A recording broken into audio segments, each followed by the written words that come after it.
ये आकाशवाणी का गोरखपुर केंद्र है। अब आप प्रमोद कुमार सिंह से सुनेंगे प्रादेशिक समाचार।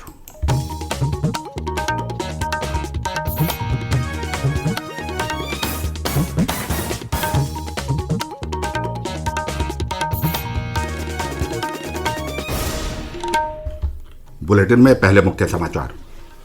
प्रधानमंत्री नरेंद्र मोदी ने सीमावर्ती क्षेत्रों और द्वीप समूह वाले राज्यों में राष्ट्रीय सुरक्षा को तेजी से मजबूत करने का सरकार का दोहराया संकल्प। मुख्यमंत्री योगी आदित्यनाथ ने कोविड अस्पतालों में गुणवत्तापरक चिकित्सा व्यवस्था बनाए रखने के दिए निर्देश। कई नदियों में बाढ़ के कारण प्रदेश के 582 गांव प्रभावित। मुख्यमंत्री योगी आदित्यनाथ ने प्रदेश में बाढ़ की स्थिति के बारे में प्रधानमंत्री नरेंद्र मोदी को कराया अवगत। और देश में कोविड-19 से स्वस्थ होने की दर 69.33% हुई। अब समाचार विस्तार से। प्रधानमंत्री नरेंद्र मोदी ने चेन्नई और पोर्ट ब्लेयर को जोड़ने वाली 2300 किलोमीटर लंबी समुद्री ऑप्टिकल फाइबर केबल का कल शुभारंभ किया। उन्होंने वीडियो कॉन्फ्रेंस के माध्यम से इसे राष्ट्र को समर्पित किया। श्री मोदी ने समय से पहले इस परियोजना के पूरा होने पर प्रसन्नता व्यक्त की। उन्होंने कहा कि ये परियोजना लोगों के जीवन को सुगम बनाने के लिए केंद्र सरकार की प्रतिबद्धता को दर्शाती है।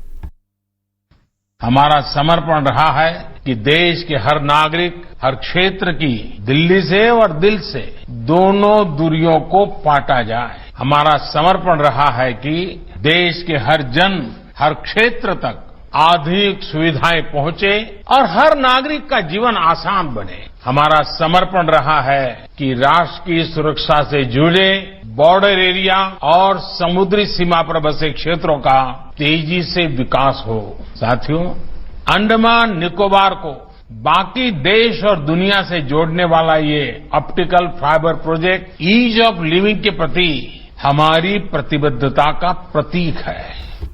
प्रधानमंत्री ने कहा कि ये परियोजना अंडमान और निकोबार के लोगों के लिए स्वतंत्रता दिवस का उपहार है। इससे द्वीप समूह में पर्यटन को बढ़ावा मिलेगा। अंडमान को जो सुविधा मिली है उसका बहुत बड़ा लाभ वहां जाने वाले टूरिस्टों को भी मिलेगा। बेहतर नेट कनेक्टिविटी आज किसी भी टूरिस्ट डेस्टिनेशन की सबसे पहली प्राथमिकता हो गई है। पहले देश और दुनिया के टूरिस्टों को मोबाइल और इंटरनेट कनेक्टिविटी का कम होना बहुत अखरता था। अपने परिवार से, अपने बिजनेस से एक प्रकार से उसका निरंतर संपर्क कट जाता था। अब ये कमी भी खत्म होने वाली है और जब लोग ज्यादा रुकेंगे अंडमान निकोबार के समंदर का, वहां के खान पान का आनंद लेंगे तो रोजगार के भी नए अवसर बनेंगे। प्रधानमंत्री ने इस अवसर पर सीमावर्ती क्षेत्रों और द्वीप समूह वाले राज्यों में राष्ट्रीय सुरक्षा को तेजी से मजबूत करने का संकल्प दोहराया।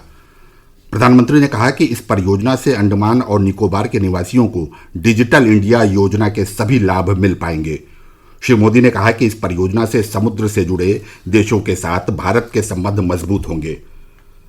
केंद्रीय पर्यावरण और वन मंत्री प्रकाश जावड़ेकर ने विश्व हाथी दिवस 2020 की पूर्व संध्या पर कल हाथियों के संरक्षण के बेहतरीन तौर तरीकों के बारे में एक दस्तावेज का विमोचन किया।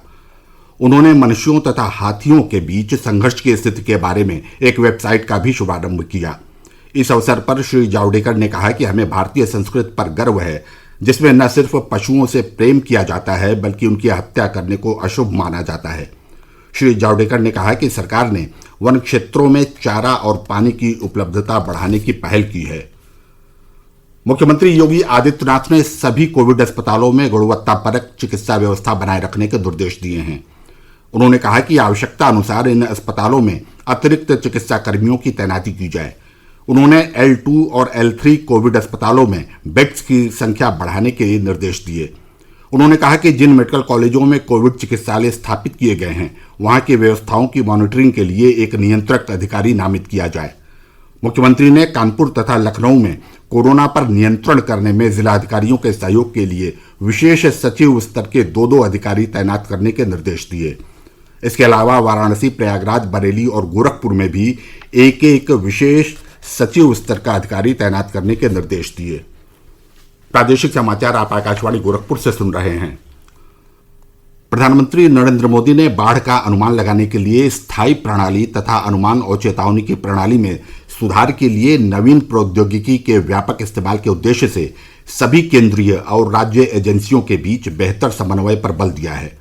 श्री मोदी ने कल वीडियो कॉन्फ्रेंस के जरिए उत्तर प्रदेश, असम, बिहार, महाराष्ट्र, कर्नाटक और केरल के मुख्यमंत्रियों के साथ बैठक की। इस दौरान देश में दक्षिण पश्चिम मानसून और मौजूदा बाढ़ की स्थिति से निपटने की तैयारियों की समीक्षा की गई। प्रधानमंत्री ने कहा कि पिछले कुछ वर्षों में मौसम विभाग और केंद्रीय जल आयोग जैसी अनुमान लगाने वाली एजेंसियां बाढ़ के बेहतर और ज्यादा उपयोगी अनुमानों के लिए ठोस प्रयास कर रही हैं। प्रधानमंत्री ने कहा कि क्षेत्र विशेष के लिए समय से चेतावनी देने की प्रणाली में निवेश बढ़ाना चाहिए ताकि विशेष क्षेत्र के लोगों को नदी तटबंध टूटने, जल भराव के स्तर और बिजली गिरने जैसी किसी भी खतरनाक स्थिति के मामले में समय से चेतावनी दी जा सके। श्री मोदी ने इस बात पर बल दिया कि कोविड स्थिति के मद्देनजर बचाव कार्य जारी रहने के दौरान राज्यों को यह सुनिश्चित करना चाहिए कि लोग चेहरे को ढकने, हाथ धोने और पर्याप्त सुरक्षित दूरी बनाए रखने जैसी सभी स्वास्थ्य सावधानियों का पालन करें।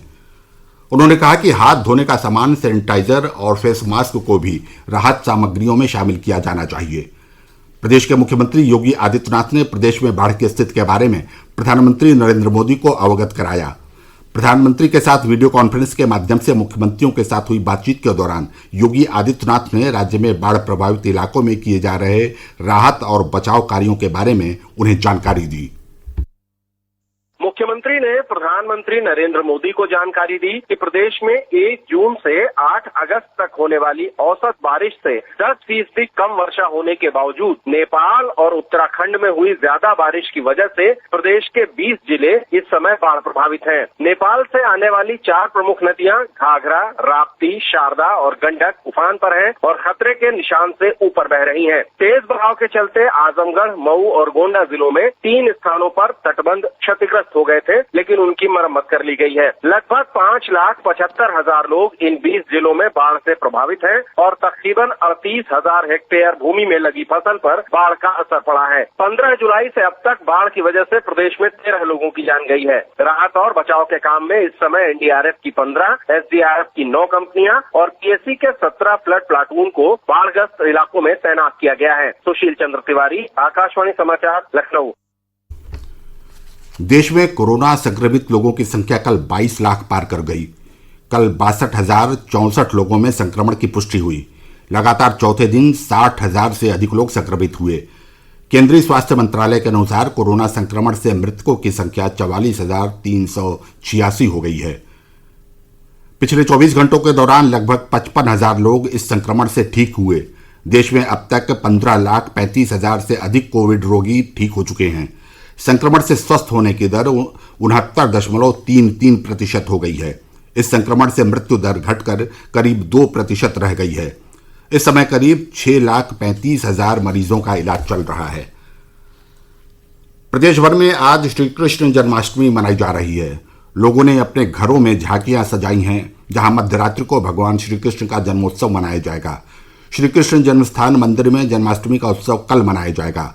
नंदगांव में कान्हा का जन्मोत्सव आज मनाया जा रहा है। मथुरा जिले में आज से लेकर 13 अगस्त तक श्रद्धालुओं के प्रवेश पर रोक लगा दी गई है। मुख्यमंत्री योगी आदित्यनाथ ने श्री कृष्ण जन्माष्टमी के अवसर पर प्रदेशवासियों को बधाई दी है। उन्होंने लोगों से अपील की है कि लोग अपने घरों में भगवान श्री कृष्ण जन्माष्टमी मनावें। और अंत में बुलेटिन के मुख्य समाचार एक बार फिर।